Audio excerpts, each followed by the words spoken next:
do do do do do. I love that song. I think it's brilliant. Hello, everybody. Oh my god, talking absolute mince as always. But there we go. Right, I've got one tweak to do with my chat and that because it's decided not to work, which is a pain in the bum. But yes, hello, welcome everybody. Welcome to another Streamstructor. As always, the best laid plans never seem to work with me, but there we are. There's not much I can do about it. But yes, hello. Welcome everybody. Hope everything's okay in your world. Certainly okay in mine, that's for sure. I'll get more on that in a minute. But yeah, no, it's been really, really good.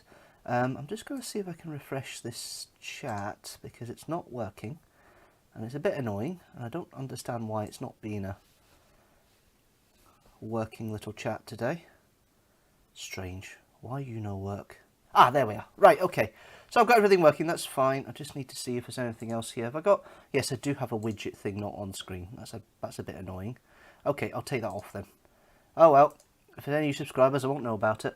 There we are. Right, that's that off now. Hello everybody, welcome to another Streamstructor. Now, I do have a guest with me this week, well, for a little bit. A co-host, so to speak. So if you bear with me one moment, I'll get him online and yeah, we can have a chat because I've got a slight apology to say to him as well about missing a discussion point from last month's as live stream. So I've got that to deal with as well. So yeah, give me 1 second and I'll get him on with us.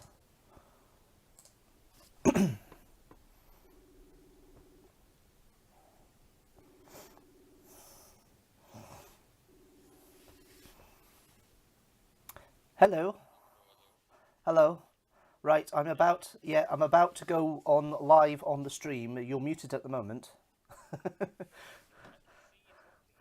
You can see me talking. Yes, I know, that's the whole point, but there we are.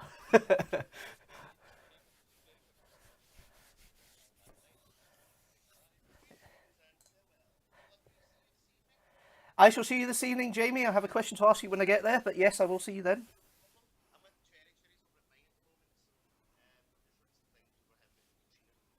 Ooh, right.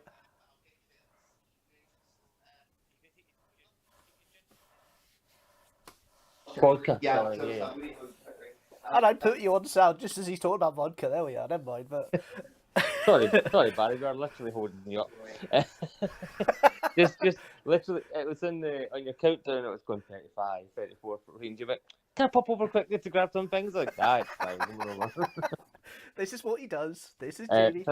Feeding the boy. The boy's getting his dinner. She wants away for a nap, but it's all kicking off. I thought his dinner was half 5. No, the glass is covered. He's hungry now, Barry. As it turns out, when your baby needs fed, you feed your baby. Oh no, I wasn't disputing that. I know I'm very early into the relationship at the moment, but I do understand the basis of looking after a baby. Yes, we shall be chatting more about your recent news. Yes. Now that it's Deanstructor official, I guess, is what we can call it now. It is Deanstructor official, even though you were a very bad boy and trying to get it out of me in April, and I played too hard, according to you. Well, Séamus and I will agree to disagree. Because Jamie says no, I didn't. But there we are. Yeah. Have you got your thing? You got it? Yeah, I put it on a Okay, marvelous. I just didn't want to lose it. Is that a cigarette that you made up last night? Oh, Jim did. What's it? As you can tell, we had a wee party last night, so it's all about... Did you have a wee party? Yes. We had a wee party, but a baby-free night, so we had a wee party. And as you can tell, there's still some debris to sort through. Anyway, just say to Mr. Séamus there, my lady says hello. Hello! And she says hello to Is she with you right now? Is she hiding behind the camera? No, she's not hiding behind the camera. She just mentioned to say hello to you guys. All right. Is she watching now? She might be. She might be. She's not. There is a flag waver here as well, but there's four watching. A flag waver, but if it's Timmy, make yourself known. Wave a flag. Or don't say anything. Yeah. Okay, cool. Right, I shall let you leave. If I leave the room, he'll start crying. No, Barry, not Harrison. So I'll let you. I'll leave you to leave yourself to make yourself out. Yeah, no worries. Yeah, I want to catch up. I need to catch up with some things anyway. Right. Okay. Right. So no. Right. Enjoy.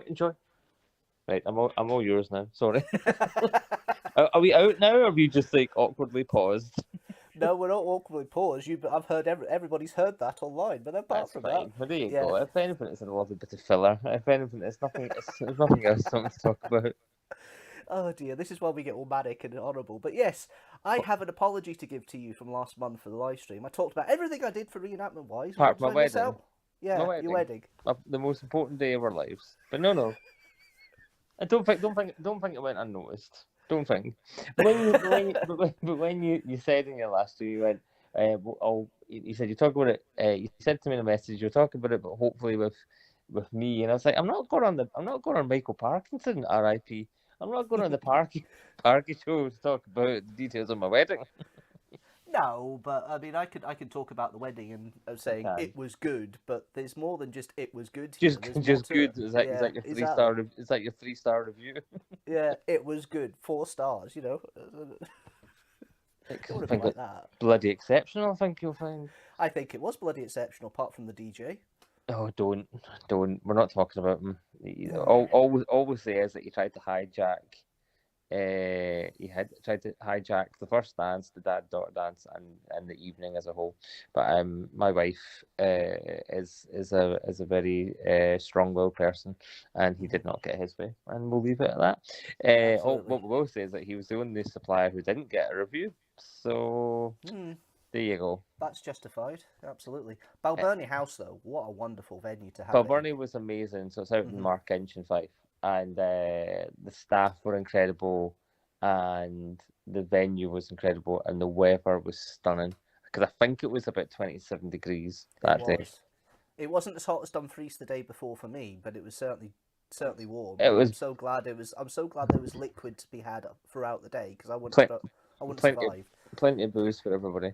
Yeah. But it was it was definitely a hot day. But we wanted to get married outside since we got together, and they were like, oh, it needs to be dry like the day 24 hours before or whatever, and there was like a hint of rain, especially the morning of. We were tidying up at the Airbnb, and we were staying just outside of where the venue was, and it was raining. We're like, oh, you've got to be kidding me.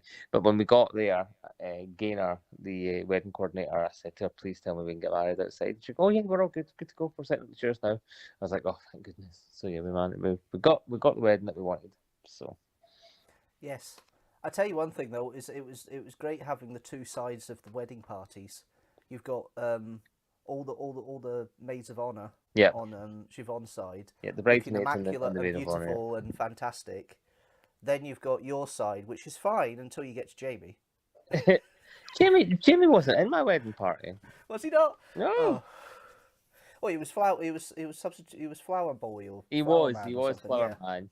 Hilarious. Yeah. So our plan was for Jamie Séamus to push Harrison up the buggy, and Siobhan got this buggy and put lovely flowers on it, made it all beautiful, and fitting in with the theme.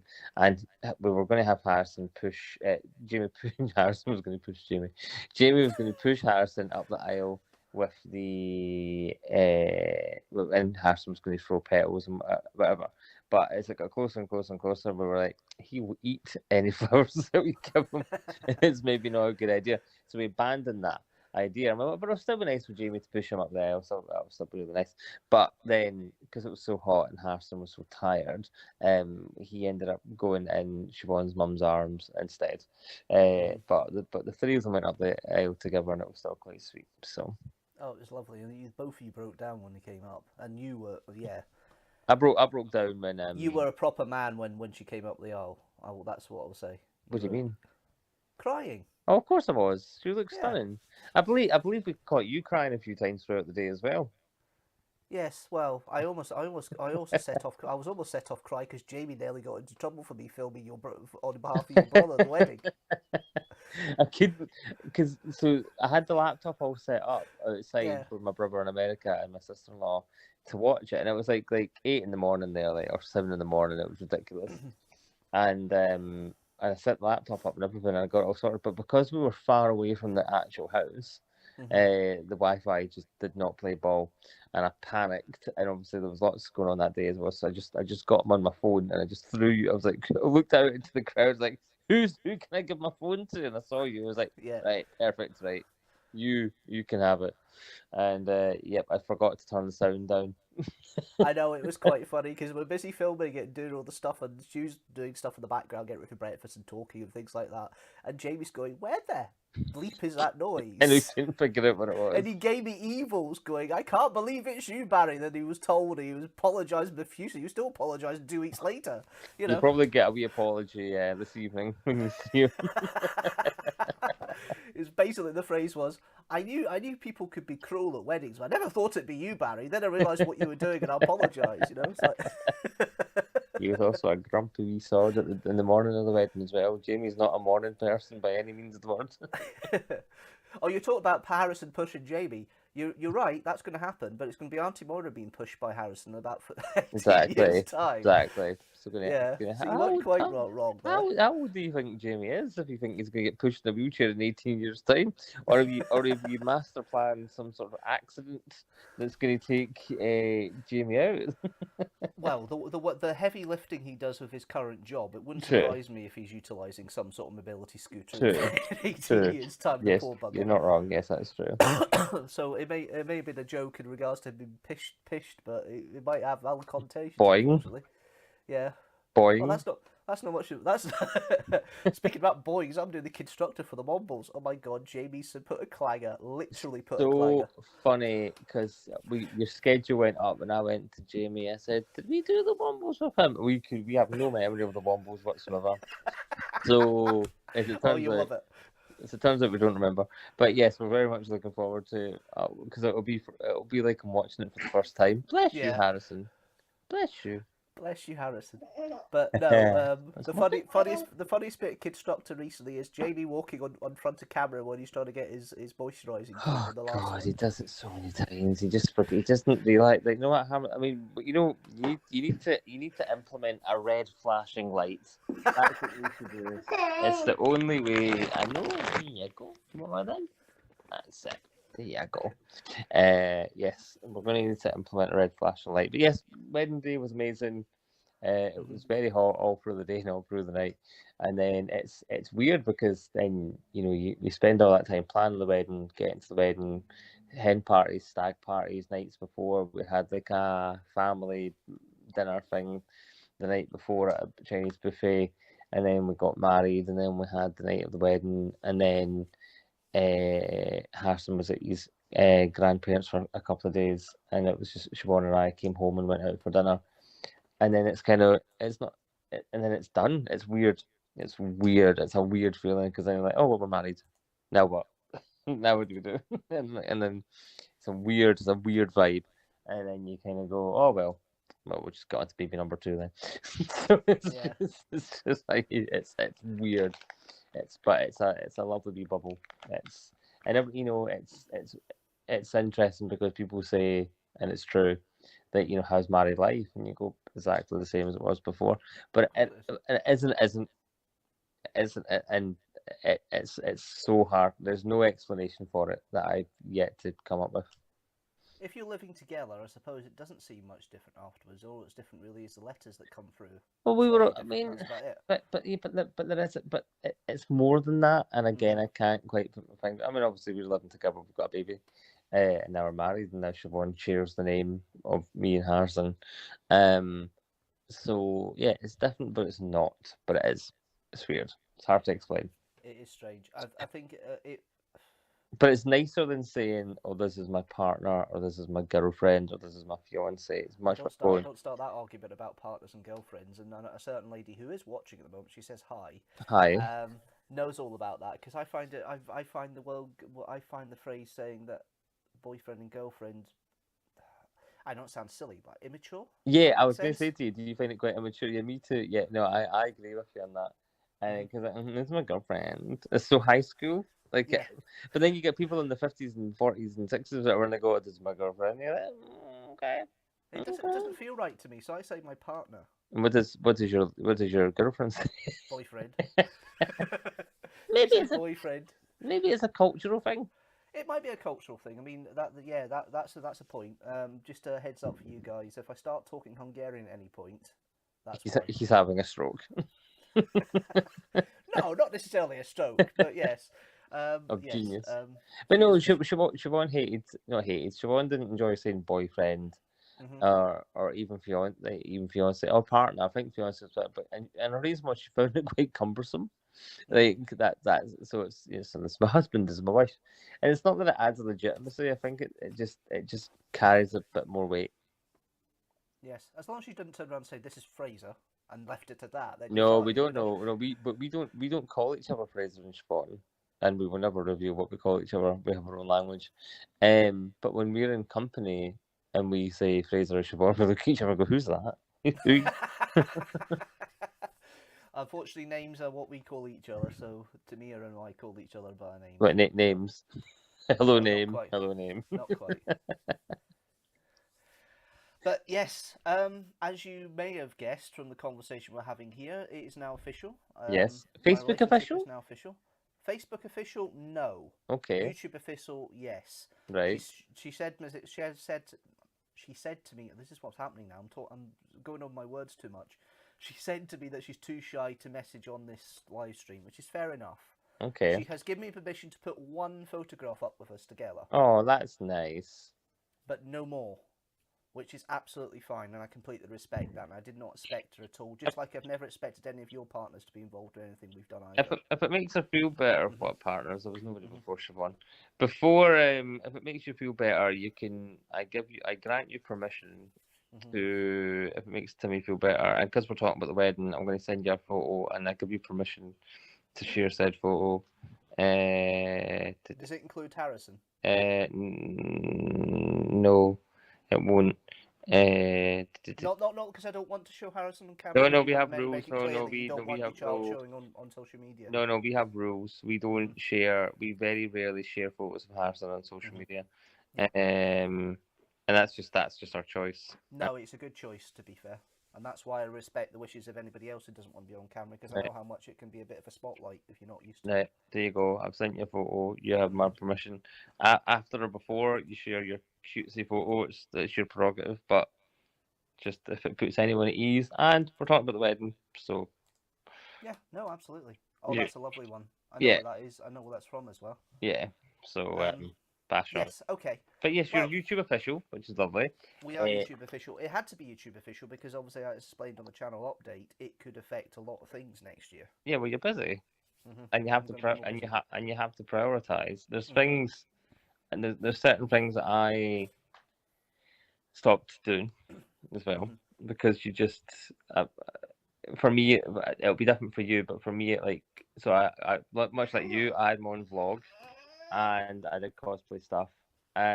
But it got to a point for me where my priorities shifted, and I think for me it was filling a hole that was Mhm. kind of missing, and I don't feel like I have that anymore. So, however, I do have an exciting new hobby coming up, and I'll talk to you about that after your first video. Ooh.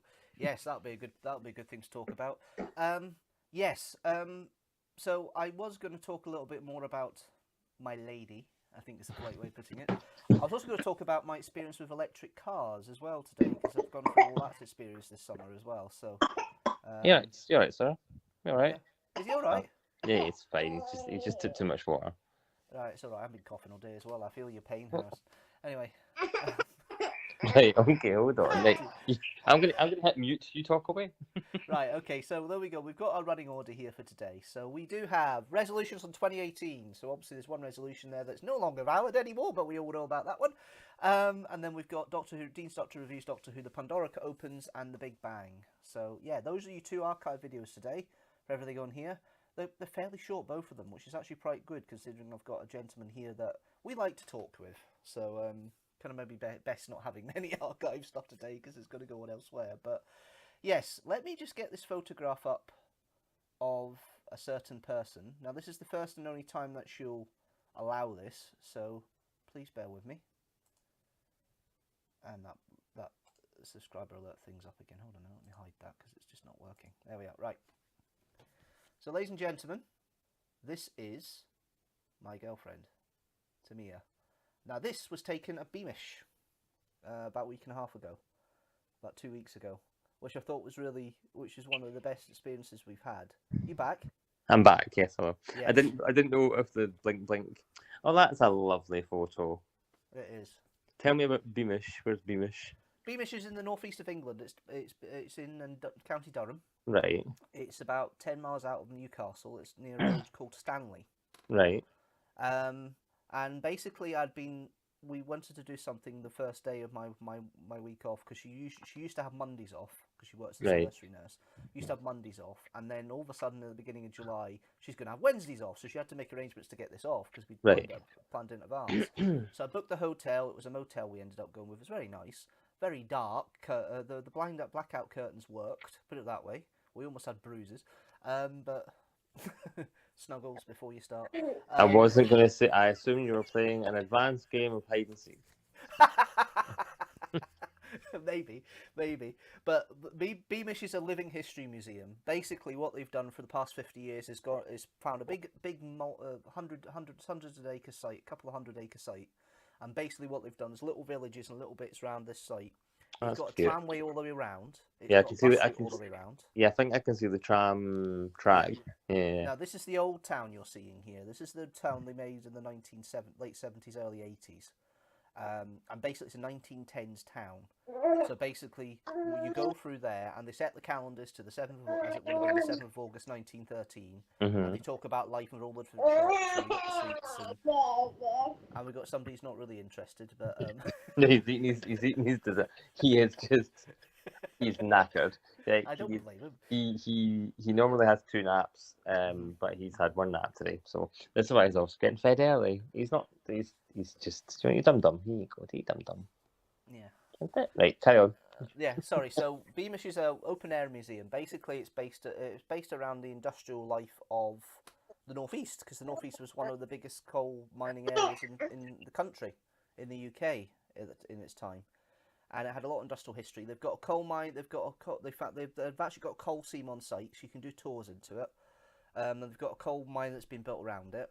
You've got a farmhouse, a country house, kind of like a manor house that became a farmhouse. You've got the 1910s town, which they built from scratch. You've got a 1950s town, which they're building next door to it now, which is really cool. And they've got a little what do we call it? They've got an old-fashioned train station at the other end of the old town. It's a really lovely place, but you can't do it one day. We tried so much. But see that smile on that lady's face? That smile never came off until I took her home that night. That's good. And then was it a sad face? It was a tired face. She was asleep by the time I got her back, because we didn't get back to about 1 a.m. So how long have you been officially dating now? I lose track of time. We first met 5 months ago. Officially boyfriend and girlfriend. Oh, that still makes me feel a bit funny. Does it make your skin crawl a wee bit when you see it? Not scroll. No, not crawl. That's not. But you go, yeah, fair. but you go. It doesn't feel comfortable to me. Yeah. Yeah. We've officially been partners since the 1st of April. Right.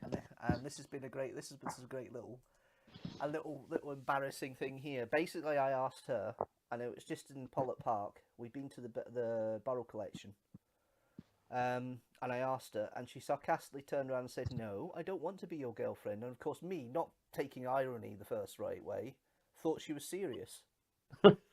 Did your heart fall into your feet? Yes, it did. She realised and immediately went, "Oh, I'm sorry, I want to be. And that was it. So she's so sweet in that respect. But yeah, so she's been there. She's been basically part of my life now for 5 months. And is there? And you've definitely come along leaps and bounds, which is something a few of us have noticed.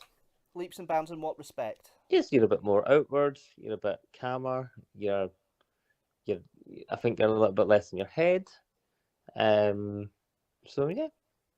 The thing I would say is, I was becoming content not with anybody, if you know what I mean. Yeah. And then Tamia came along and made me realise, no, I am missing something.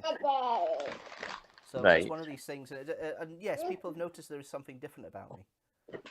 Maybe a little bit more curt. Maybe say things a bit more without controlling themselves a little bit. Maybe, I don't know, but there is a different side to me, and It's been hard trying to hide it on this, but I didn't want to get my hopes up too much and wanted Yeah, a of bit course. of Yeah, situation to put it right because yeah, I've had because this is your first relationship, right?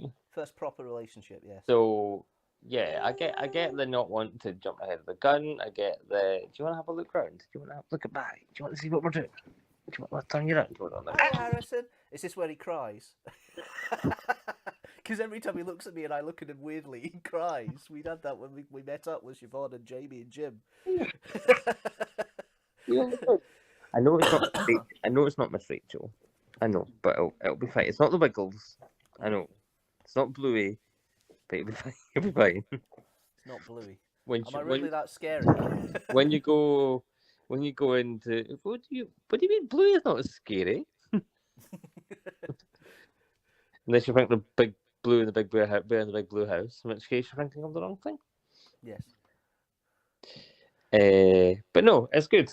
It's good. And like you're saying that your output might decrease, but that's fine. I'm sure you've got plenty banked. I have plenty of vlogs banked. Oh, there we go. Let's just get this sorted now. There we are. That's the wonderful picture that the gentleman has said. Oh, I'm behind. I've not got it yet. It's all right. It will show up in about 20 seconds. There seems to be about a 20-second delay, which is always the way it's been with the live streams. I just got a text message from a friend. There was a board game thing today, which I was going to go along to, and it looks like we're playing catchphrase, like go for the middle square. It's bigger now, and I was going to go today, but I decided I was too tired and wanted to stay at home before Harrison got home.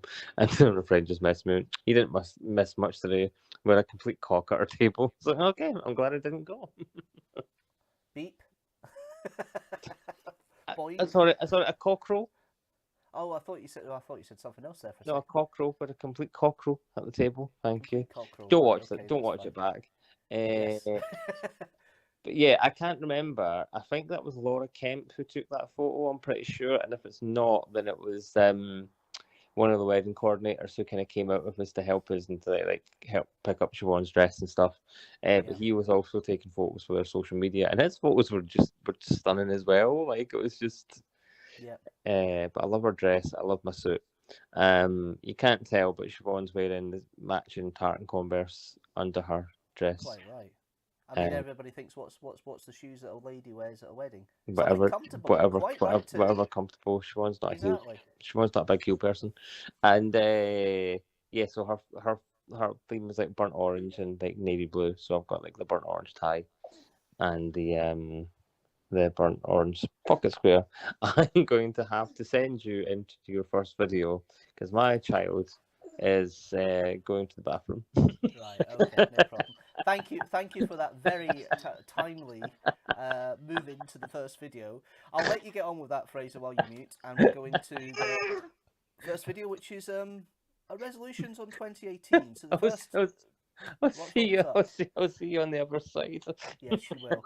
Well, hopefully you do. I don't want you traumatised, you know. But oh God, he's a year old now. I've dealt with plenty of poop in my life, Barry. I didn't mean like that. The mistake was I gave him prunes for lunch, snack, so it's on me. It might be on you. It's so funny. He's literally just sat there, did his business, and now he's gone back to eating his dinner. Well, I'll let you get on with that. I'll let you mute, and I will play the first video. Perfect. See you on the other side. Yes.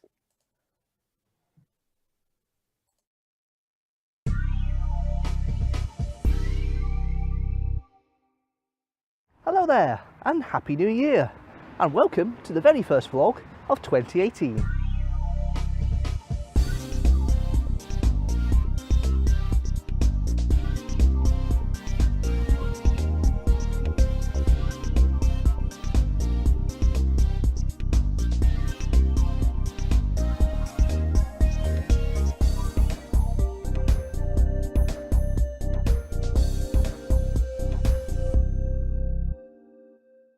This is becoming a regular occurrence, doing a vlog on the 1st of January of every year. It's becoming a ritual as well, me going out and about and enjoying the cold winter weather. I thought for a minute maybe it was going to be a bit more frosty, but as it turns out, as you can probably see, it's just cold. It's thawed out, which is not a bad thing in overall scheme of things. But yes, this is a quick review of the resolutions from last year. Set some new ones, or maintain the ones I've got, whatever. And also just a quick update about what the plans are for the first few months of 2018 on the channel. The first resolution of 2017 was to lose weight. Let's be honest, I'm a bit heavy, a bit too heavy. I'm looking to lose at least a stone, maybe 1.5 stones, possibly 2, and also get some fitness up because I'm not exactly the fittest at the moment. And I want to get myself ready for the reenactment season later in the year. And not only that, it will help towards weight loss as well. Didn't quite work like that. I have actually gained 0.5 stone since last year, so it didn't quite work out. There were stress-related things at the end of the year, all sorts of excuses. Not really an excuse you really could go with, so I'm going to put that as my first resolution for 2018, and hopefully this time it makes a difference. So resolution number 2, well, that was to go and see a film twice a month, which was a good thing because I managed to maintain that. I have a Cineworld Unlimited card, as you may know, and I did manage to see a film twice a month, every month, through the whole of the year. So this maintaining resolution, as I called it, actually was maintained, and I'm quite pleased with myself. I will do that this year, but I'm going to up it. I'm going to have 3 films a month instead. So I've got to see 3 films in a month this year. Can I maintain that? Resolution number 3, that was reading a novel once a month. So the intention is to read one of these a month, at least. And you know what, it is quite a relaxing thing to do, and it de-stresses you quite a bit. So I managed to maintain that. A mixture of paperback and Kindle app made me ensure that I actually read 12 books, one a month. I actually read 13, but we'll keep it at 12. Be nice and neat. I'm going to keep that resolution for this year, just one a month. And it kind of helps when you have a series. I found a series called Spinwood Fringe by Ralph Lalonde, and I've read it. It's 11 books in the series so far. 12 is coming out this year, I believe. So that'll be one of my months of reading. But it's just trying to find another series now to start reading. So hopefully I find something as advanced and as good going as that one. Resolution number 4, to find a relationship. Nah, didn't happen. There's a couple of dates at the beginning of the year, but nothing really came of them, to be fair. Back in April, I became financially more solvent. All the debts I'd been paying off for the past 8-9 years had been settled. I'm now in the position where I'm actually saving up for a deposit for a mortgage, a deposit for a house. So, you know, it's getting there now, so I'm in the position where I can afford to do that. Doesn't mean I'm not limited in my finances. A lot's freed up. I could go out and about and be more sociable, and I have been, but not in a relationship sense, and that's something that's still missing, still lacking. I suppose at 34 you're thinking, is there anybody out there for me now? Is it possible? Can I have a family and a life? I don't know. I don't want to think about it too much because that's when things don't happen. It just let it go and let it happen, and fingers crossed, maybe this year is the year. So that will be the 4th resolution, to try and see if I can get in a relationship this year, and hopefully I get that maintained. And here for me, the most exciting of the resolutions, the 5th resolution, which was to get 100 subscribers on the YouTube channel. Did it happen? No, I was 6 short. 94 though, that's a lot more viewers than last year. I had a bit of help near the end for people to try and push it for me. I was on 90 at the beginning of December, ended up 94. That's not too bad. It's growing. I mean, there's been a lot of things that happened on the channel this year, and I think are actually going to be good overall. A few things didn't work. I mean, that's the thing. I was trying things this year, and I'll come into that in a little bit more. But 100 wasn't successful. Obviously, I want to get that as soon as possible. The target for this year, for the 5th resolution, and people are going, why you never hit 100? But I'm going to go for 150. If I can get 150, then I'll be happy for the end of the year. So that's my target for the 5th resolution. Behind me is the Rolls-Royce factory, or what was the Rolls-Royce factory. It was knocked down in 2017, and now there's going to be private housing built on the site. It's a symbol of change, symbol of development, symbol of things moving on from what they were before. And that's what I hope the channel in 2018 will do. There's a lot of things I tried in 2017. Some have been successful, like the Kidsstructor and the Doctor Who review series. things haven't been so successful, like the 6 facts and historical figures. I will still do episodes for each series. I have something else for Interesting Week I'm starting to work on as well. So you're not going to miss out on stuff there. The vlogs will still carry on. I've actually got 2 prepared for the next couple of months. The next vlog in February is actually going to be either Stirling Castle visit, which is in October, or a compilation of reenactment bits and pieces that have happened over the year that didn't make the cut for various vlogs because there wasn't enough of it. So I've kept it back. So there's 2 vlogs there that will go on for February and March. Which order they come in, you'll need to wait and see. But this is the last video of January. I'm not going to be posting anything until February now. I'm going to take my sabbatical this year. Hopefully it is going to be a sabbatical and I'm going to be able to do what I want to do and actually, you know, prepare and film and get everything ready and scheduled in so I'm ahead of the game by the time I come back in February, which is what I intended to do last year, but unfortunately the laptop didn't work for about 4 weeks. So I lost footage and I lost an opportunity to schedule stuff. And there's a lot of things that I want to do in 2018. Couple of big anniversaries coming up. The 50th vlog will be this year. It'll also be 10 years since the first vlog as well. And they coincide within about 2 weeks of each other. And also, I turned 35. So I might do something later in the year about me up to this point. So you can see it like a little mini vlog history thing. I might not, but we'll see. And obviously we've got the milestones of 100 subscribers and hopefully 150 subscribers to come in 2018. So hopefully you guys have got some resolutions. Tell me what your resolutions are down below. Thanks very much for watching as always. Don't forget the videos are released at not 7 p.m. GMT at all now. It's 4 p.m. GMT that they're released. Although the next video won't be until February. So it's a few weeks off, but don't worry, you can still look at all the other videos. There's over 150 of them available to view on the channel, a mix of all different sorts of things. Don't forget to subscribe if you haven't already. I'd like to get to the 100 as soon as possible. If you are watching and you don't subscribe, why not? Why have you not hit that button? You obviously like the videos. And click the notifications bell as well so you know when the video gets next released. Although it will be at 4 p.m. GMT in February, the first week in February. And I can't remember off the top of my head what date that is. I think it's the 5th. I'll get that corrected in the caption if it's wrong. But I will see you then. Until then, thanks very much for watching and I'll see you later.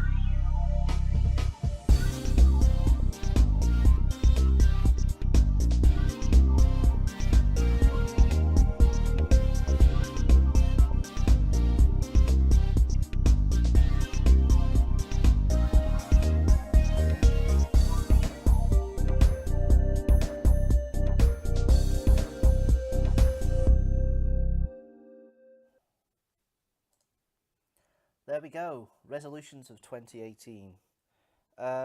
Yeah. So I wonder if Fraser's got back from the happy nappy with Harrison there. Yes, that is a phrase I've just got from my love.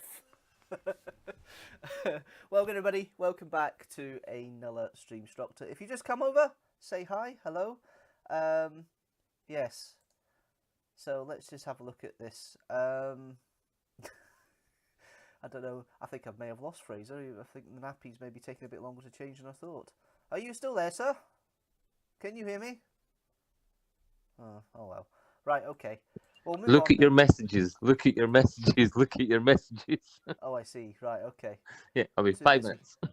All right, okay. No problem, sorry. But I've sent not to share, but I've sent you some photos that you can talk about. Aww, I like it. Yeah. Right, Cool. back in a minute. Back in a minute. Right, okay, sorry, I didn't look at his messages, typical. I'm looking at somebody else's messages instead. Sorry, Timmy. I've been distracted by you again. Anyway, yes, so, while I'm waiting for our second co-host of this definitely official My Channel video, anyway. That reference will come up next week. Filth. Anyway, I'm busy editing it just now and it's really hilarious, the Kickstarter for next week. Anyway, you guys will see that then. So let's get on with some Facebook birthdays while we're here. Have a look at some Facebook birthdays and people coming up. So, friend of the channel, Kirsty, her birthday is on the 23rd of August. Happy birthday, my love. My love? No, wrong love. No, my mate. I don't know why I said that. Oh, that's embarrassing. Right, okay. R.I.P. relationship. That was definitely slip of the tongue. My mate, Kirsty. I'm in deep trouble now. I'm waiting for the WhatsApp. Anyway.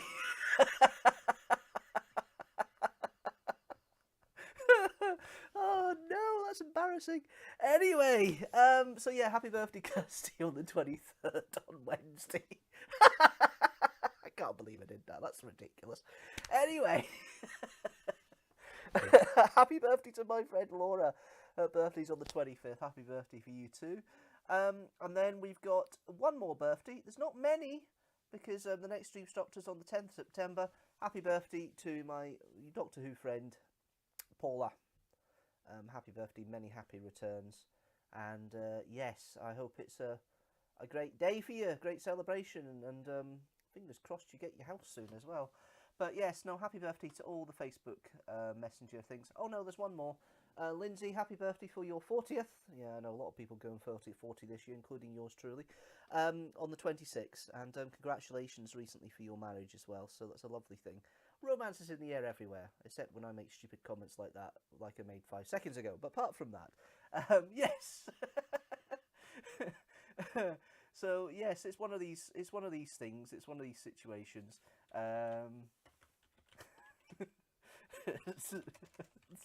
Sorry. That's what happens when you do stuff on wrong. I'm just apologising profusely on WhatsApp at the moment, so I'm sorry, I didn't mean to like that. Anyway, oh my god, I'm talking absolute nonsense again. This is what happens. See, I don't have the notifications on, Fraser, that's why I didn't notice your messages. I've noticed them now, of course, so I've got them here, which is fine. But, yeah, cool. So, yeah, resolutions. I was talking about me being a bit defeatist then, saying, is it ever going to happen? Of course. What am I talking about? Of course it's happened. It's interesting watching these comments now, me making these comments and resolution videos going backwards and seeing that sort of situation. It's just an interesting point of view, I think, seeing these vlogs back sometimes with some of these comments, and it's interesting having that. And a reminder that it's in there, and it's kind of like, yeah. Oh dear. I heard, can't believe you have done that. Oh yes, I know. I am in deep trouble. Deep trouble. Fraser, you may have to save me here, because I've just got myself in hot water for the first time. Oh my word. Oh dear. Anyway, there's another birthday we need to celebrate happy birthday for today. This gentleman. Sylvester McCoy turns 80 today. And happy birthday to his companion Ace, Sophie Aldred, who's 61 today, I believe, as well. So happy birthday to them both. Sylvester will probably never see this. Sophie might. Depends what Fraser wants to do. Since you're acquainted with the lady more than I am. But yes, no, so happy birthday to everybody on the Facebook birthdays here. Now, while Fraser is still looking after his child and sorting another happy nappy, probably, we'll get on with this. Yeah, I'm in trouble later. I'm gonna have to make a phone call later. I'm in trouble now. But no, no seriousness. Let's talk about electric vehicles. I did say that I done a lot of electric car hire over the past few months, and I've done a lot going to different places for the reenactment stuff as well. That's now done for the year, more or less, apart from one more. So it's going to be quite interesting. But let me just go over some of the bits and pieces I have down here for the live stream. For the electric cars I got. Now I've got 4 electric car hires, and only 3 of them, and 3 different cars. I happened to get the same car twice, which is a bonus. So that means I had a bit of an easy situation with the situations for July and in July, because it was the same car for the beginning of the month and the end. Pardon me, too much drink, I think. So here we go. Let's have a look at some of the cars. Now this is the one here, the Mocha E. This is the one I got first. This is the first one I got, and it's the one that took me to Glenrothes and Markinch, and also took me to Dalton Castle. and also took Tamia and I. No, it wasn't. That wasn't the one that took me. That was a normal petrol car. I was going to say that took me to the Falls of Charn with Tamia, but it wasn't. That was the one a bit earlier. Anyway, this is the electric car. Green. It was green, the one I had. I've tried to get the colours the same as the cars that I actually got. The colours of the cars I got. A Mokka-e. It's it's a big car. It's quite high. I was a bit feared of causing damage with it, and yeah, it was a fun experience though. It was a nice start to first car. The charging's in the petrol cap down the right hand side, which was the right hand side, so it's like a normal charge. So you have to reverse in to put your charging cable in. It's the only one I actually charged slow charging from virtually nothing to 100%, and I did that at Dalton Castle because it's the only place where there's an actual electric charger in the car park outside the castle, which I managed to use for the whole day, and it cost me not a lot to charge.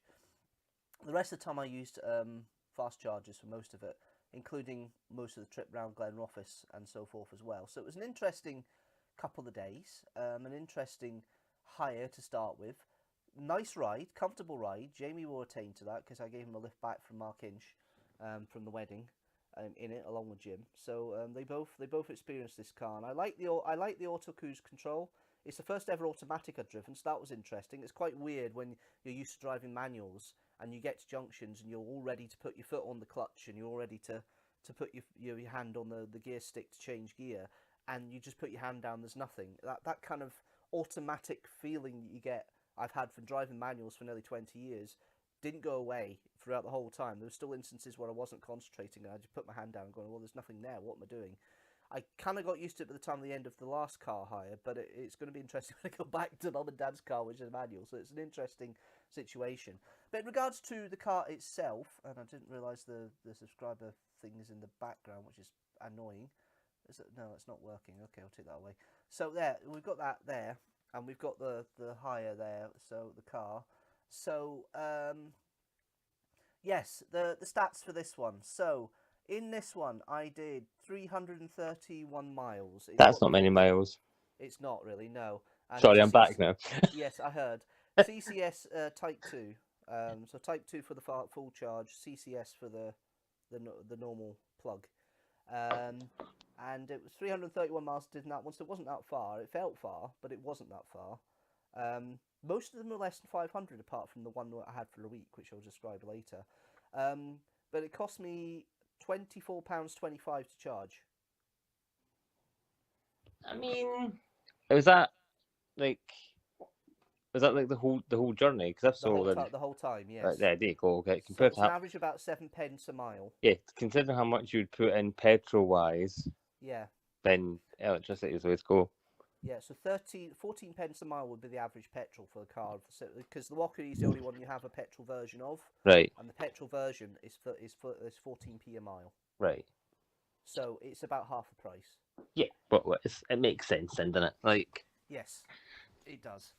Now, if I'd kept to slow charging all the time, that cost probably would have been about the same all the time. Unfortunately, on the fast charging most of the time, it's pretty close to what you'd have per mile for petrol. So the next figures I give you aren't going to be as forgiving. We've got down here. So the next car I had was the Renault Zoe. I actually think that's my favourite of the three. I like the drive. It's the range on the Mokka was about 175 miles on a full charge. This is about 200. And I actually preferred to have had this going up to Inverness than I did the car afterwards, but I'll describe that in a minute. So this is the Renault Zoe.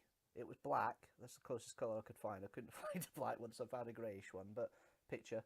But the Zoe is one of the oldest models out there in regards to electric cars. It's like its third generation now.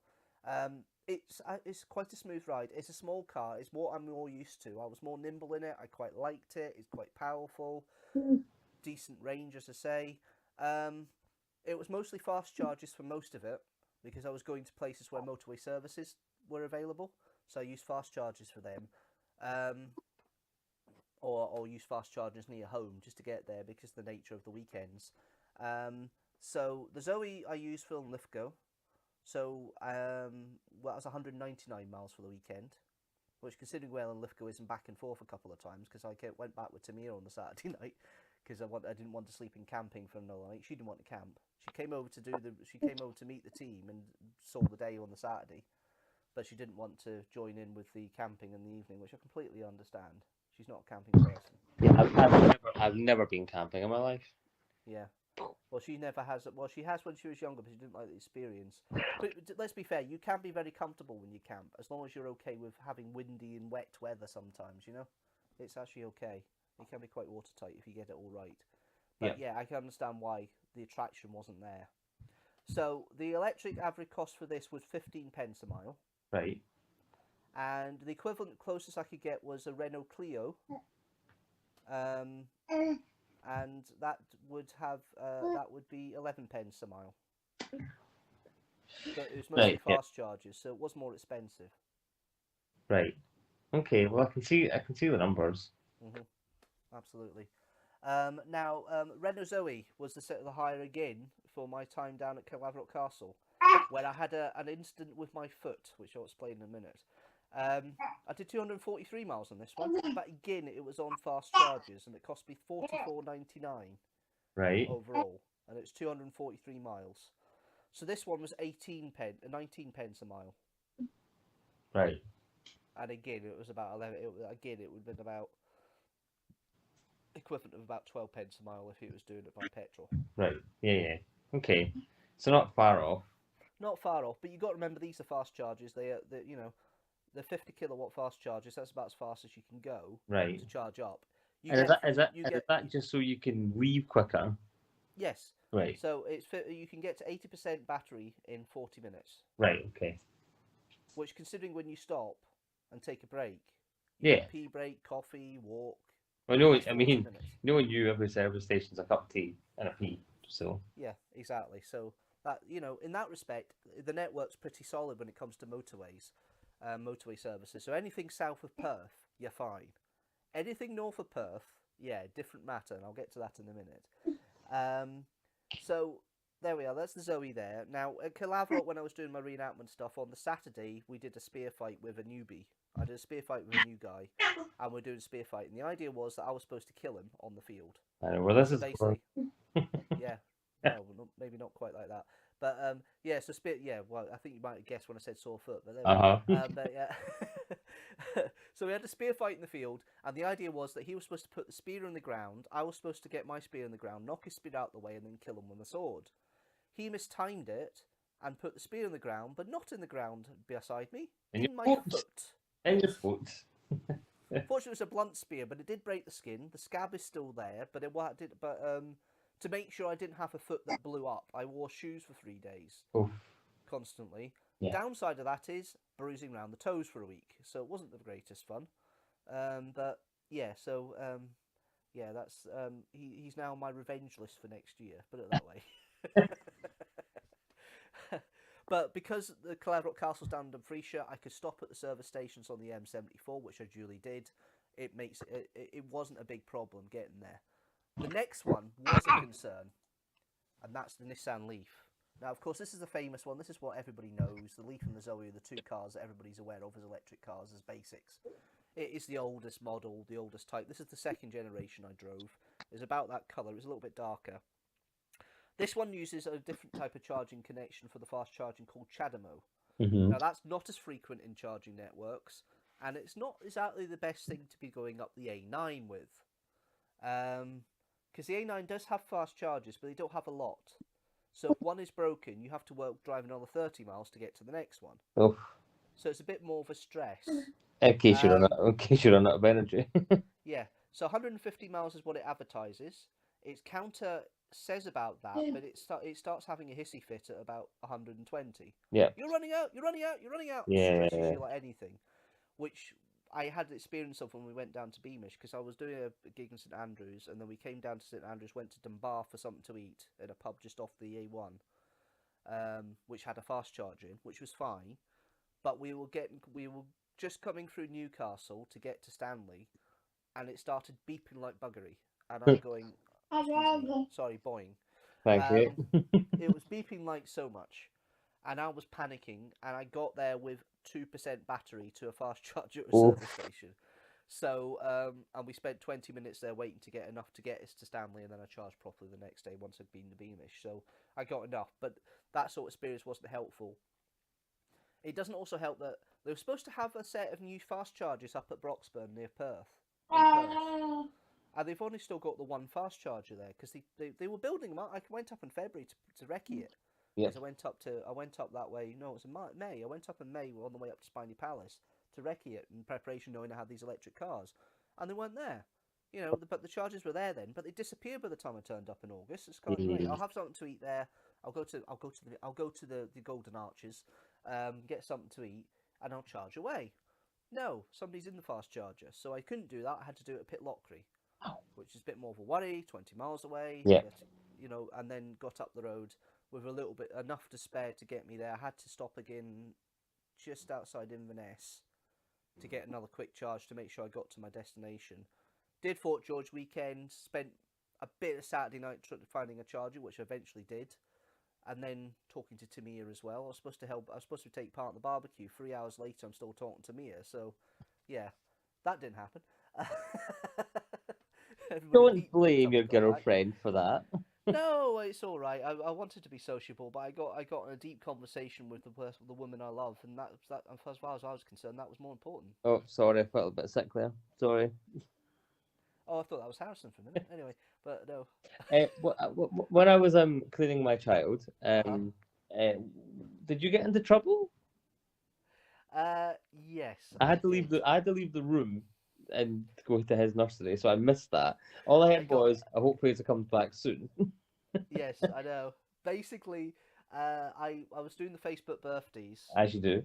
and I said happy birthday to Kirsty. I said happy birthday, my love. And Oh, Barry. So that's me in trouble now. Oh, So, Barry. I've got a lot of apologies to do before I go to the Who meeting. Put it that way. It was going so well. It was, yeah, and I completely slip up. Typical. Oh, that's a wee shame. You'll find someone else. There's love out there for all. It's all good, I promise you. Anyway, so we've got the Nissan Leaf. I did 1,425 miles in that. Right, that's And not it was a mix bad. of fast charges and suburban charges. I had it for a week though, so it wasn't like I was doing it all in that time frame. I was travelling about. I went to Calaverick Castle twice. I went to St Andrews Castle 3 times. I went to Fort George and Inverness. So there's quite a bit of travel. Is this for vlogs, or was this for when you're doing your Man at Arms, or was This that? is the Man at Arms reenactment stuff, yeah, and the proper event up at Fort George last weekend. So it was quite big. So 11 pence per mile it cost me. Right. £161 and 10p. The equivalent for a petrol car would have been 13 pence a mile. Right. Okay. So again, not massively, but better for the environment overall. Better for the environment overall. So, I wouldn't want to have an electric car going north of Perth at the moment. It's not worth it because there's just so much stress trying to make sure you get the right charger. Yeah. You are playing blown tummy, aren't you? I'm blowing raspberries on his feet. Yeah. Yes. I was just wondering there if you were just thinking the whole electric idea was just rubbish. No, You know, but, I mean no. I'm very environmentally friendly. No, I'm entertaining my child with listening to your numbers. He's currently rolling about. We've started doing a thing where this is doing the second time where we get all the duvets, all the pillows, put them on the floor, and we just let him go nuts. And that way he's less likely to bang his head or whatever on things that he shouldn't be banging his head on. So he's currently just rolling about like a madman. Quite right too. Is he crawling yet? He's very close. He goes on he's onto his knees and his hands and he pushes his head forward. Whenever you take his hands to set him up, he stands. He loves to stand. Not quite got his balance yet, but he is so close. I've heard when you get to that stage, everybody says enjoy it while you can. Yeah, it's going to be wild when he's on the move.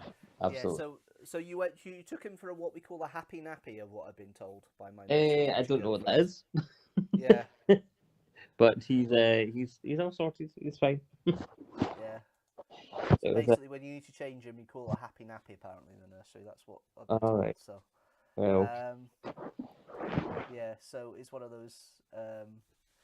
those situations. But the chargers themselves, I used 6 different charging points. Charge Place Scotland was the most common. Right. There's a web pay app you can use. There's a Yeah. slight delay to wait into work, but once you've got your card saved in there and you've got it in your phone and so forth and put your card details in, it's actually pretty good. Right. So I quite like that. The app works as well, but you need to get a charging card sent out. I tried to order one when I first set the app up back in the beginning of the year. I've not had it yet, so I've used the web pay instead. So that's the only downside. Podpoint, the slow charging, you need the app. That's a bit of a pain. Didn't cost me much, but it's a bit of a pain to set up, a bit of a faff. The fast charging, you can tap your card and off you go. That's not bad. The best of the charging networks I've actually found outside of Charge Place Scotland is the Osprey chargers. Now, they're more common down in England, but I used 3 of them on my journey. 1 in Stanley, 1 in Dunbar when I had my meal with Tamia, and 1 in St Andrews, or Cooper as it is. Tap and go, off you go. They work quite well. Right. You've then got the ones you've got in service stations. You've got the Apple Greens, which tend to be down at the Abington service station. GridServe, which is in all motorway service stations. And BP. The BP, I use the BP Pulse charger in East Kilbride. So I've used quite a few chargers. And most of them are tap and pay for fast charging. It's fine. I think the slow charging ones you need certain apps for, which is a bit more of a pain. I would recommend if you're in Scotland, use the Charge Place if you can, because it's probably going to be an easier experience for you than trying to set up an app with all these different providers. If you use slow charging, I would recommend using Charge Place. Yeah, we've got chargers down at the McDonald's, at the Burger King and Starbucks down the road now. Yeah, I don't know. I can't recall if they're Charge Place or whether they're one of the other companies. Not a clue. I can zap map it and find out right now. But whenever we get the car from Siobhan's mum, it's petrol, but it's an automatic, and I prefer the automatic to the manual. Well, you're a newest driver as well, so obviously it's easier for you to have an automatic than it is to manual. But when you've been driving a manual for 20 years, exactly. it's an interesting experience to change. You know? Yeah, I go back to manual was tricky. Not tricky, but it takes a minute to adjust. Oh, it's straight away for me. But yes, I understand where you're coming from in regards to that. It would be. But it's better for my leg because I've got the pin in my leg. It's better. Yes. It's better than the automatic for me. Absolutely. You said the McDonald's and the KFC. Oh no, that's No, right. it's You've got the one. You've got the one at Starbucks. I've been in that one. I don't know why I'm talking about. That's Charge Place. Yeah. No, there you go. I charged there when I took Jamie back. That's where That's where I did my fast charge before I went home. At the wedding. When we came back from the wedding. Oh yeah. Thank you, Jim, for paying for that charging. That was actually quite nice of you. Oh, Jim's a gent. Jim's a Jim's scholar. Yeah. I'm a gent. So yeah, he paid for that. So thank you very much. So that was much appreciated. But yeah, no, that's a Charge Place Scotland. Oh, no, it's an SSE hub.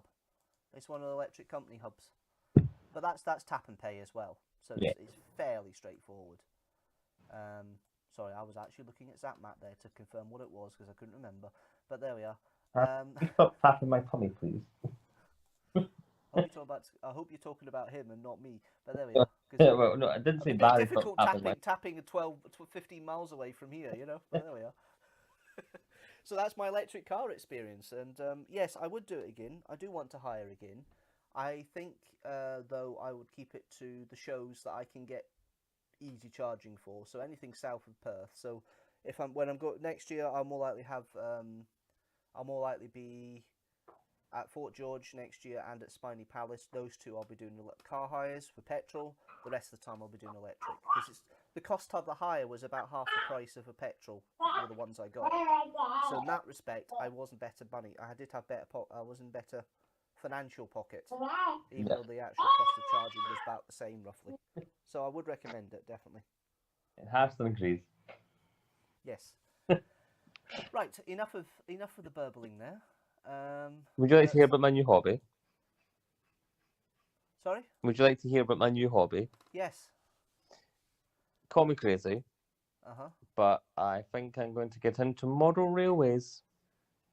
That's not crazy at all. I know you like your model railways. Yeah. So I can't remember how old I was. I'm gonna say between 5 and 7 years old. And my dad had a train set in the garage, and my 2 brothers had train sets too. And I'm pretty sure they built them on wood, like on some wood. and like planks wood, and Yeah. a board. Dad's right here. Dad's right here. It's because I said dad. It's because I said dad. Well, you're not going to meet that one, but you got me, and that's fine. Yeah, there we go. Yes, you keep kicking your leg. So they could like not fold them away, but they could like put them up against the garage walls and stuff. And I got given one. Do you want a dummy or do you want picked up? Is that what's going on? Do you want picked up? And so I got one for my Christmas one year, but it was just it was just a green board and a singular track, and it was a Percy from Thomas Tank Engine train. Must have carriages and stuff, but I still to Saddle this. tank. Sorry? Engine, yeah. A saddle tank. Yeah, you will know better than I do. And it must have carriages and stuff, but I've still got the engine, and I've kept the engine. So for a while now, I've been like, I want a train set, I want a train set. And when we moved in here, and when we believed that there was going to be spare rooms, yeah, you can look away all you want. When we believed there was going to be spare rooms, I was like, one of these rooms could be an office, one of these rooms could be from a train set. And obviously, somebody derailed.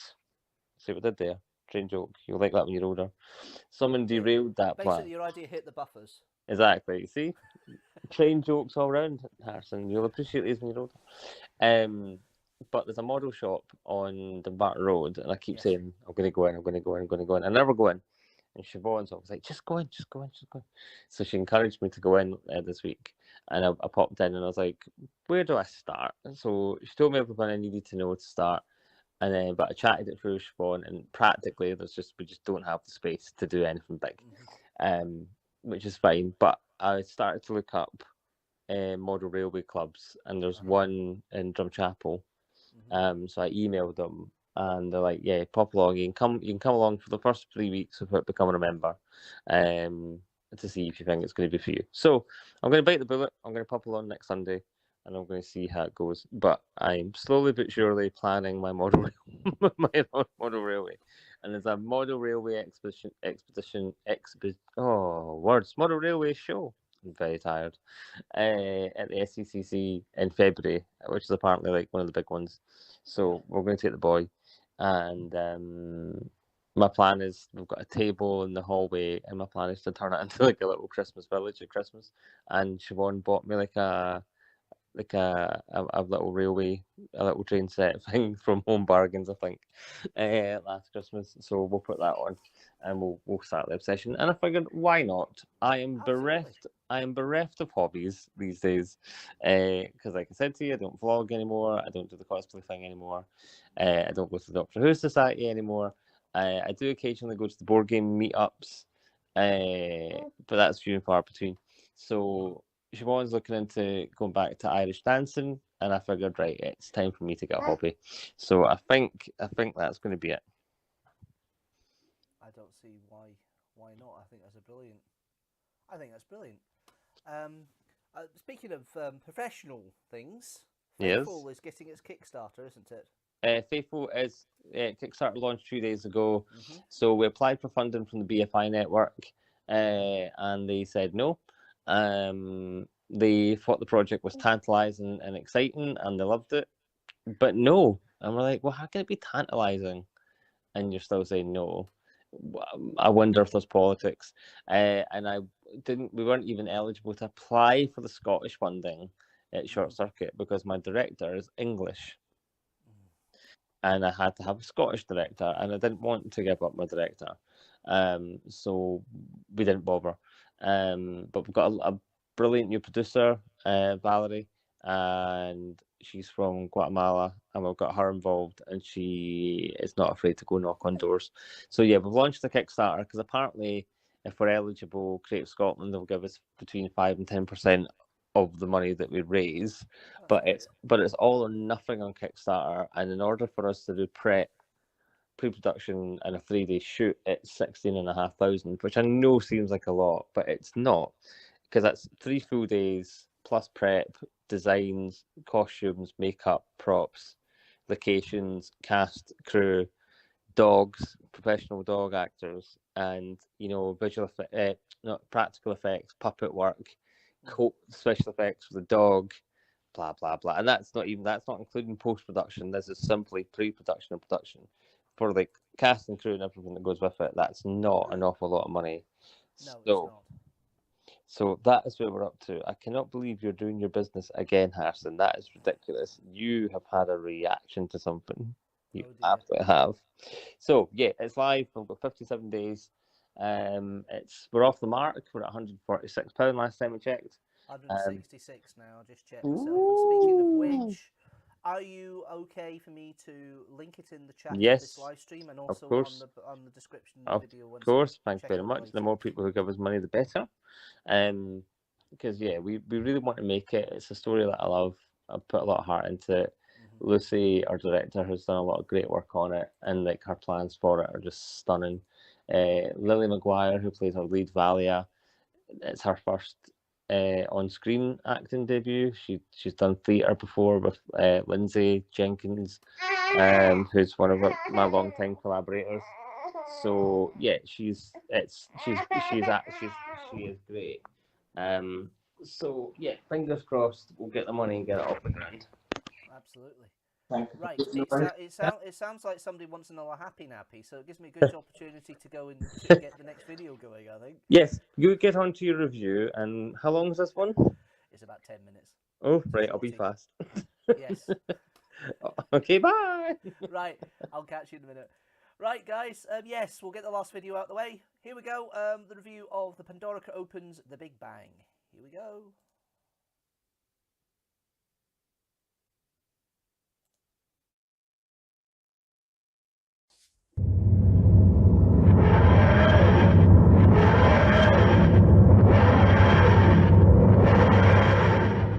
Hello everybody and welcome to another Doctor Who review. This time I'm doing a review of Matt Smith's era and I'm doing the Pandorica Opens and the Big Bang.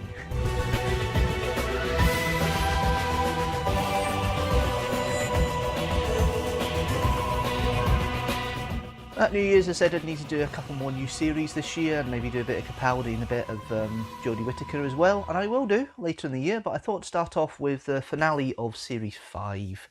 Pandorica Opens and the Big Bang. Tale of Two Halves, I think, is probably the best way here. Obviously, the plot line, just to quickly go into it, I'm not reading any synopsis because it's a modern series one and not a old classic series. And so I've only got the television companion up to the TV movie, so I don't have anything automatically I can read. So just quickly go into the basics of the plot. So yes, the Doctor, Amy, travel back, get a message through time to go back to Roman times 102 AD to Stonehenge, where they find a mystical thing called the Pandorica hidden underneath Stonehenge. And the Doctor is trying to find out what the hell it is and realises there's lots of his enemies up in the sky waiting to come down and take the Pandorica from him. At least you think so. And they end up, it's a trap for him. And then as soon as the Doctor goes into there, the TARDIS blows up and the universe dies, apart from Earth, which we find out the next time round.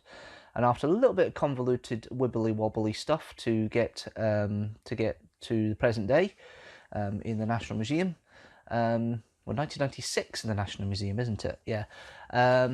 We have the situation where young Amelia Pond, gets told to go to the museum by the Doctor, and they open up Pandorica and there's Amy, which is interesting. Amy was killed off by Rory, who turned out to be a Auton in the previous episode. Oh yeah, no, this is the nature of Moffat stuff, and this is the easiest one to follow, and I'm still getting confused, and it's just like, oh, Jesus. And then it takes another 20 minutes or so. The Doctor manages to figure out how to save the universe by flying the Pandorica with him in it into the TARDIS, into the explosion where the TARDIS is. River gets saved from there, because River gets stuck in the TARDIS in a kind of emergency lockout. The Doctor saves her. They come out. The Doctor flies into Pandorica. The whole universe and time restores itself. And then the Doctor starts deleting himself because he's in the centre of it, so he needs to be removed from time. And the next 20 minutes are spent with that. And then Amy remembering him at her wedding and resetting everything that way. So yeah, quite a lot to take in, quite a quick bit to take in, and my explanation is probably as rabbiting as what you get on screen. It's a little bit confusing at times. Overall, though, it's an interesting romp. The first episode's better than the second. It builds up quite well in the first episode, and the Pandorica opens, because you've got this mystery. It opens up with Van Gogh going in his last moments of madness, and they find the painting of the TARDIS blowing up, which is what the t-shirt is I've got on here. As you can see here, that's the t-shirt, which I got from the Doctor Who Experience last time I was in Cardiff. Link to the vlog up there. I'm always plugging myself. That didn't sound right, but never mind. So, yes, so the first story is like a ploy and a build-up, and it utilises characters from the series. You've got Liz 10 that comes back, who's guarding the National Museum where the painting's kept in the future. You've got Winston Churchill, who finds a painting in World War II and keeps it safe for national importance. You've then got the situation with River, who escapes from the storm cage to find the painting and then travels back to 1002 AD, Roman times, passing as Cleopatra, so they can get the Doctor here, draws the Doctor here. She vandalises the most well-known wall in the universe, the time coordinates, and says "Hello, sweetie" on it, which is interesting. The Doctor then goes back to the Roman times with Amy.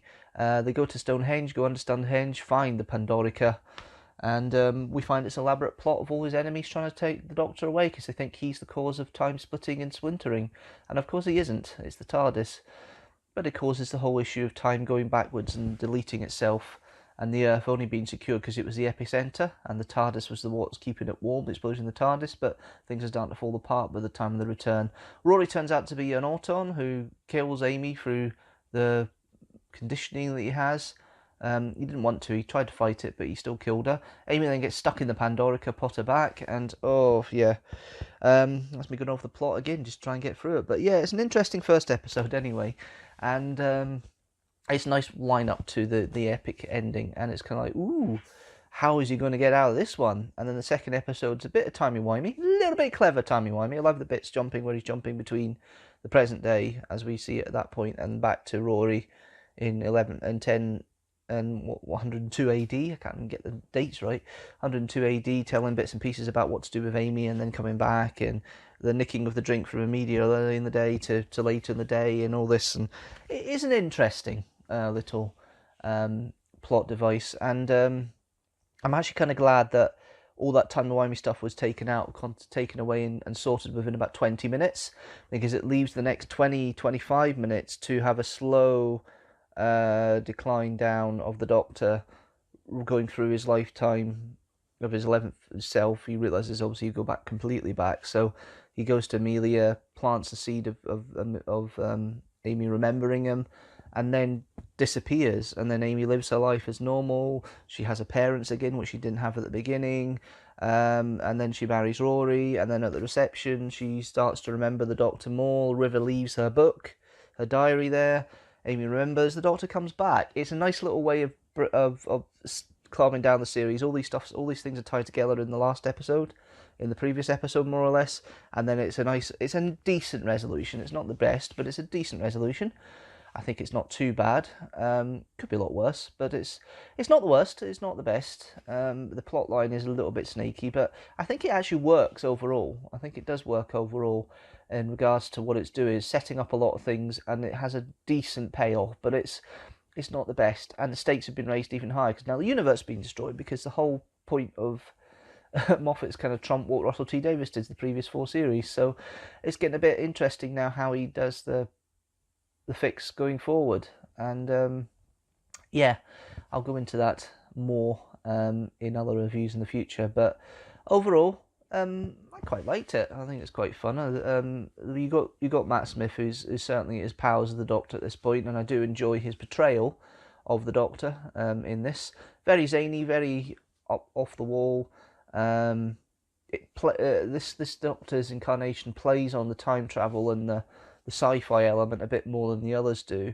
I love the fact he's a little bit more alien again, because obviously with Tennant and Eccleston, they were they're more humanised in various points, and I love the fact the Doctor's a bit more weird and wonderful, and it does set up well for later stories and later things you see. Overall, Karen Gillan does a solid performance as Amy, of course.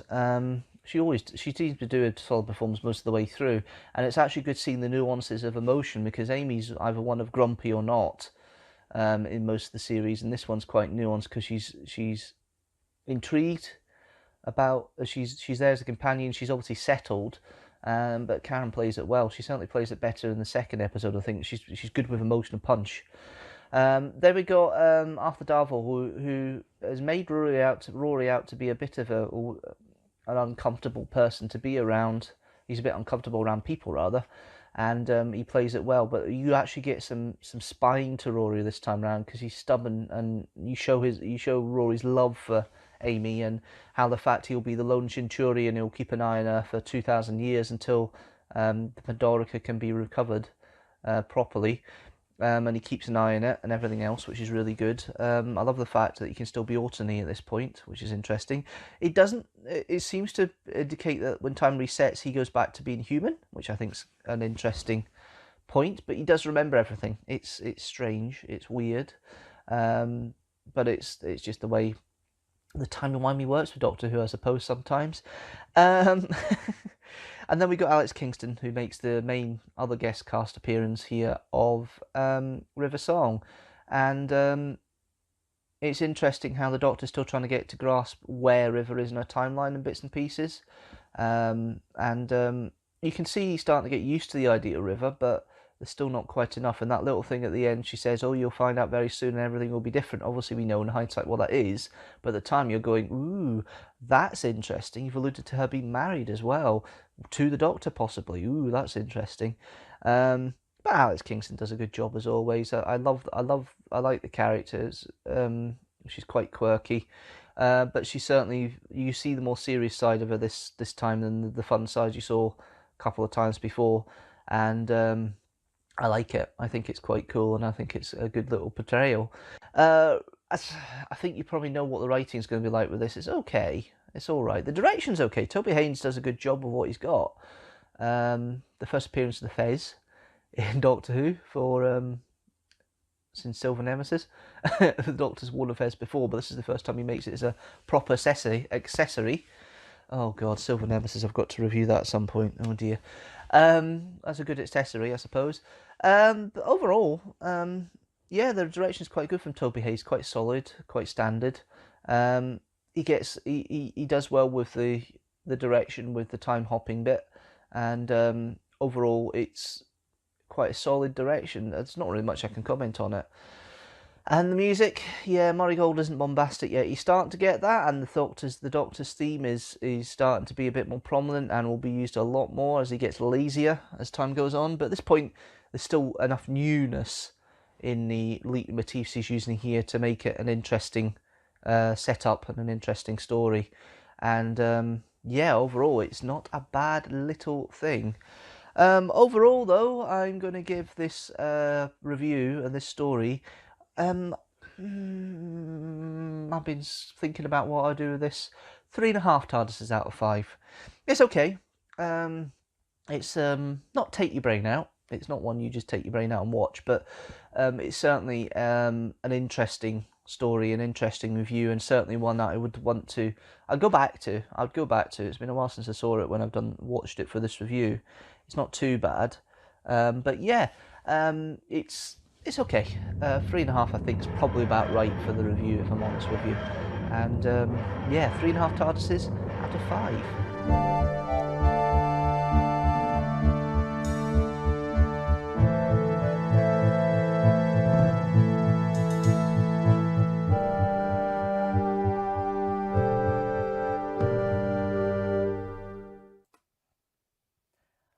I go through phases of enjoying Doctor Who stories and then not enjoying them, and but still appreciating their critical value, and that seems to be one of them.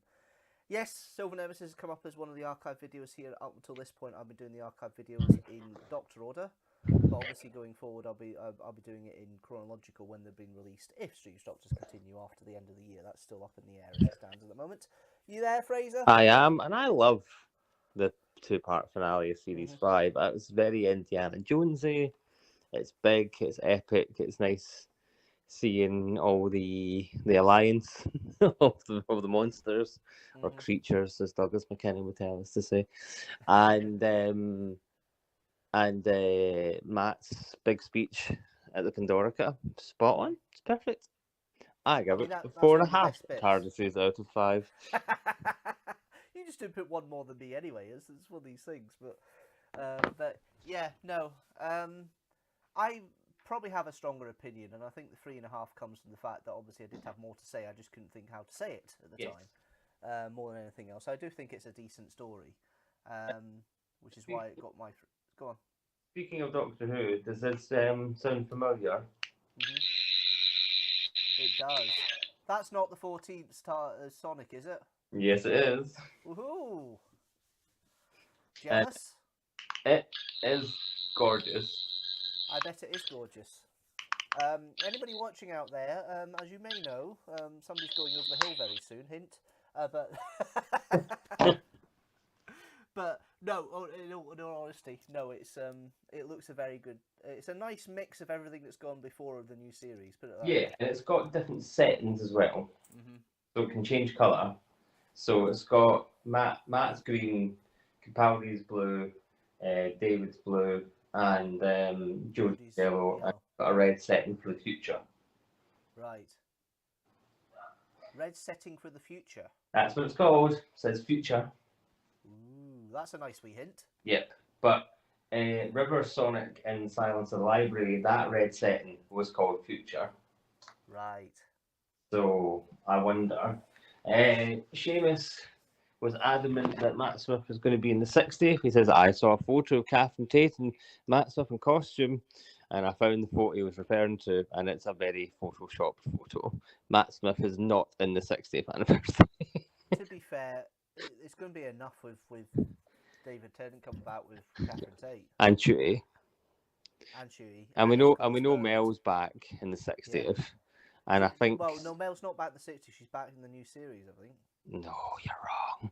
She is back in Series 14, but she's also in the 60th. Is she? Yep. Do And you know what? As much as I said a lot of things about the character of Mel and Time Lorani that went out last week, I think that the character Mel has had better service and Big Finish. She has. Yeah, they've made her who she should be, rather than what she got in Doctor Who. But I think Russell will absolutely give her full potential in the 60th and Series 14. I mean, don't get me wrong. Chris Chibnall did justice for Sophie Aldred and Janet Fielding in Power of the Doctor. I think that was the strongest two guest roles we had. Yeah, I think Ace has done better stuff. But it was nice having Sophie back. Also, her birthday. Yes, Today. I did mention it earlier as well. I heard to the Sylvester Doctor as well. Yes. So yeah, I sent Sophie a message this morning to wish happy birthday. So that was good. I take it. Sorry. Have you seen the Radio Times interview he did? I've seen 2 of them so far. Yeah, there's one released yesterday. There's one released today. I'm assuming there's another one following. Yeah, I guess there'll be one later. Did you see that they're re-releasing series 1 to 4? In Blu-ray. In Blu-ray and shiny, and David and Russell are back doing some special features for it, and they put out. But I thought there already was an upscale version available on Blu-ray. There's potentially, but I don't know what they're doing with this. But I know there's some more special features. I know David's come back to record some stuff. And they put out a new trailer for it, which was just glorious. Oh, that reminds me, and I'm going to say this on stream. That shows how much my life is so higgledy-piggledy at the moment. You know, I said earlier on to me I don't have anything. I didn't have the 3rd series or 4th series of Doctor Who on DVD. I do. It's in the background there. I just remembered. But apart from that, point to it. What is it? Yeah. No, she wants to watch the 60th with me, and obviously there's a couple of stories I need to get her into context so she understands a bit more. So yeah, but you've only got You've got seasons 1 to 13 to watch, and then you can watch the 60th. Well, as I say, there's a few things I will fill in, but basically for the characters of Donna and the Doctor, I want to have Yeah. at So least, what I've at least been Stolen Earth done, and I want to have at least Partners in Crime scene, as well as maybe a Martha and School Reunion done. So what there's I've been told context. is that the specials is season 14 on Speed. Mhm. So it's basically, hey, do you guys remember season 4? And we're off. Yes, but it's just kind of like she needs the context there of the relationship between the Doctor and Donna. Oh So yeah, we'll yeah, at you least need, try and yeah, get a Partners in Crime and the last one. Yeah. So they know, so she knows the context of why Donna maybe not be able to remember and things like Yeah. that. So yeah. So that's good for you. sorry, They're spoiler. also I know she's all on. watching. Spoiler. They're also all on iPlayer. They are, but yeah, she doesn't have a TV license. So You do, right? I do. So Yes, sign in as you. could do. That's a possibility. Yeah, that's a point. Loophole. Loophole. It only works with me. It probably wouldn't work when she's not with me. No, of course not. I just mean when you're there, you sign in. Yeah, that's a possibility. Absolutely. Just in But she got- case. But she got a copy of the first. She got my DVD of the first series, so Right. we watched it in tandem. We'll be watching the second one very soon. Nice. We're going through Bridgerton at the moment. Nice. Never watched it. Well, we've done 6 episodes of series 1. Right. Oh my god. Yeah, Pride and Prejudice if it was done as a porn film. Yeah, I hear it's rather liberating.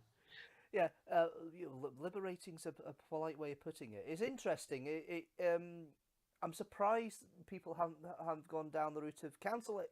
It's not politically correct, because there's a bit of imagination. You have to take yourself away a little bit. Oh well, they're just sad little losers with nothing better to do with their lives. I know. I think you know what I'm referring to there, because Probably yes. yes. But it's certainly set in the. I can see why Tamia likes it. She loves Austin. Yeah. She loves that world. So obviously it's not quite that world, but I get that. She says the best Pride and Prejudice is the BBC one. I've not seen them, so I can't comment. Yeah. I don't know. I have to agree. I've seen a few of the Pride and Prejudice, and I think the one with Colin Firth is. It's a better one. Yeah. That's because the BBC knew how to do things when it comes to costume drama at that point. Yeah. They still do. They just don't do it as often as they could do. No, but I'm alright with that. I'd rather there's plenty of period pieces getting made. I'm happy for them to do something else. But I mean, Bridgerton's quite easy to make in respect to going around all the country houses, because most of them are still there for that period. Yes, true. So it's a lot easier to make than something 200 years before, like the Tudors and things like that. We have to go to Hungary and things like that to do stuff. You know? Yeah. Yeah. What was the Musketeers filmed? You know, the Three Musketeers series that Capaldi was Richelieu in the first series. Was that filmed in Hungary? I can't remember. Yeah, that was filmed. That wasn't. Yeah, that was filmed somewhere else. But I can't remember where. But I think you're right. I think it was Hungary. Again, I didn't get that finished for whatever reason. And I love the Three Musketeers. It's one of my favourites. I never got into it. But Game of Thrones, all the Game of Thrones stuff in Dawn and that was filmed in Croatia. Yeah. But the North stuff was filmed in Ireland. Yeah, it's all in Ireland. Yeah. Yeah. So there's a lot of Eastern Europe can still pose for that kind of medieval kind of thing that the Western Europe doesn't really have much anymore. You know? Yeah. True. And there's only so many times you can use Warwick Castle, Leeds Castle, and Caerphilly and Cardiff to give you old-fashioned medieval stuff. You know, so. Well, we're rewatching Community because Siobhan hadn't seen it before. So Community is our current comfort show, and we're rewatching Doctor Who. So we've just finished series 7 part 1. So we're on series 7 part 2. Yeah. But when we watch series 1, we've only seen Eccleston's series so far. Right. We were doing it as video calls on a Wednesday. Just watching an episode and talking and chatting, and off the back of that could be difficult this Wednesday, as I've got some works kind of come and give me a slight curveball this week. A good curveball, but still a curveball, so that could be a bit more difficult. But I'll say no more because it may not happen. But there's a curveball coming up potentially, so I just want to concentrate on that on Wednesday. So really, it'll be just one episode and go. Yeah. But when we've been watching it, and when we were watching it, when she watched Bad Wolf, and got to the cliffhanger. Yes. She wanted to watch it straight away. The only problem was it's 10:30. She needed to go to bed. But so she had to wait a whole week, just like we did, to watch old school Bad Wolf. So she didn't understand the regeneration. What What happened? How did he survive that? Surely she would have died with a time vortex. No, he sucked it all out of her. Then it almost killed him. I Time don't Lord have a neat understand. trick. I said, I don't blame you. They've got a neat trick. Yeah. It'll be weird when you do future Doctor Who reviews and you have David Tennant on your screen twice. Yes. Well, I already do in the background Already, have you on got the telly. It's already there. what David Tennant twice? Yeah. Have I In not? order. I've not noticed that.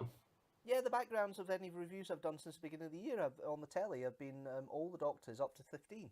I didn't notice. Because obviously the review you just saw there is my old cards, but Yeah. I don't have any. Has any of them gone out yet with the updated screen? What the Any the of you updated reviewed? screens? Yeah, every review this year since the beginning. Every review that's not Big Finish has had that in the background. Don't know how I missed that. So Tom Lorani has it, and all the others beforehand. I'll go back and have a look. Yeah, but I mean these cards are the ones that you've been seeing in the Yeah, background. yeah. Up That's to what you that point. Yeah. But I didn't have anything for 10. I didn't have anything for Shooty, so I said, right, I'll just make a visual one on the telly and utilise the telly. Nice. So, Clever. plus, it's more portable as well. Next time, slideshows. Yes, timing and slideshows and hooking up and things like that is something I'll probably do once I've actually once I have my own setup in my own place. At Yes. the moment, I'm in a bedroom setup, so I'm limited in what I can do, what space I have, and which bits are tidy enough to actually have on camera. Yeah. You know. Not There's long now, 40 years Barry. worth of stuff in this room. There's a lot of places in the room you don't want to see. You know. Not long now, though. No, not long at all. Basically, when I come back from Lisbon, I'll be looking. And the Right. houses themselves now, the prices are getting to the range for 2-bedroom terraces. They're still fair. They're still slightly few and far between. Right. But when they are coming up, there's offers over 100,000, offers 110. Yeah. It's getting into the range where it's affordable for me, even with the current interest spikes. Yeah. Right. So well, on that note, I'm going to take yeah. this little boy to bed because he is definitely tired. Yes, I don't blame you. Well, it's a very good point for me to actually close up as well, I think. So thank you, Fraser, for You're joining welcome. in today. Thanks for having me. And my profuse apologies for not covering your wedding until this fall. I mean, I've still not completely forgiven you, but I think you're in enough trouble as it is outside of this. Yeah, this is why the picture's now going up there, to give my profuse apologies now for that. But I think you're in enough trouble with your girlfriend. Yes. That you might have to fix before you go to the Doctor Who Society. I might have to, yes, absolutely. But no, yes, I do love you very much, Timmy. So don't worry. I do make these mistakes as genuine. They're not any secrets. They're not any secrets. But yeah, going up with what's coming up for the rest of the month. I mean, you know most of the schedule anyway. You got the clip for this. It'll probably be electric vehicles. Or the clip of the live stream on the 23rd, and then the Wombles next Sunday. Good luck, everybody. AKA filth, and that's all I'm going to say. Can't even remember it. Oh, you will remember it when you see it. And my God, put it this way, Jamie may not have a relationship with Jim after this. Very awkward. Very There awkward. is one phrase that he says that I've been absolutely creasing with. I've not been able to finish it because every time I come to that clip, I'm creasing. It's absolutely hilarious. Okay, I look forward to reading yeah. it next week. Yeah. And then I think I'm seeing you after that. So speak to Jamie. We are. Speak to Jamie. Let's go round to his house and let's do some more Kickstarters. Yes, the plan is to film on Bank Holiday Monday. Go harass him at the Doctor Who Society. I will have a word with him tonight. He did say that it should be fine because it's a bank holiday. Yeah, I thought you might have said to him, but I was going to ask him formally face to face. Yeah, do that as well. Just do it as well, and we'll spend a couple of hours over at his. Yes, although I do want to do at least the Christmas one. We might get one more. It just depends how the phone battery goes. The phone is not being the most reliable at the moment when it comes to filming stuff. So right, well, if need be, you can use mine. So could do. Speaking of which, do you still have the extra clip for the behind the scenes? Because you sent me 2, and you're supposed to send me 2, and I've only got 1. Let me have a look. I might do. I'll have to go through my phone and have a look. Yeah, because I can't. I've only got 1. Right. I know there was 2. Right, let me have a look. I might not, because I assumed it was sent, so might not have it. But let me have a look. Have a look. It may be there, but I seem to have only got 1 for some strange reason. Right, okay. We'll have a look and I'll have a look and we'll figure it out. Yeah. But anyway, that's it from me. Thank you guys for watching if you have been. Thank you for liking it. If you like the video, you know what to do. You can like it, share it with the hashtag teamstructor, do the usual socials. As you notice there, I still have a social on X, as they call it now. I don't know for how much longer. Yes, that's fine. Yes. Patreon is still there. It's still the 3 tiers. I'm still thinking about what I'm doing with that. I do want to change it. We've got Instagram and we've got the YouTube community page as well. And of course, the Facebook page, which has now got 36 followers. That's pretty good considering it's only been up properly for about a year. But yeah, 387 is the subscriber number. Come on, 400. And Fireman Sam has now had over 3,000 views. Nice. And Jamie left a comment saying, "My God, I've got no neck." What, today or? No, a couple of days ago. He went on. He obviously found the link, and I'd obviously posted it on the Facebook page. He watched it again, and the comment he left was, "Oh no, what was it? What was he said? Sweet suffering Jehovah, did I leave my neck behind at my house?" I mean, he's left his neck behind before, so. And that's a euphemism I won't cover on this channel, and I'll explain it later to Mia. But there we are. But. Ew, I have my child on my ass. And a Nessie child as well. He liked his dinner too much, I think. He's clean now, but for how long? Now, yeah. Right. Thank Right, you. okay. Enjoy Thank you, enjoy your group. I will do. And I'll yes, see you next Monday. I'll see you a week tomorrow. Yes, absolutely. But thank you guys, and yeah, I'll see you next time. Next live stream is the 10th September. And obviously Sunday will be the Kickstarter. I'll see you then, guys. And of course, the live stream clip is on Wednesday. Till then, guys. Later. Bye.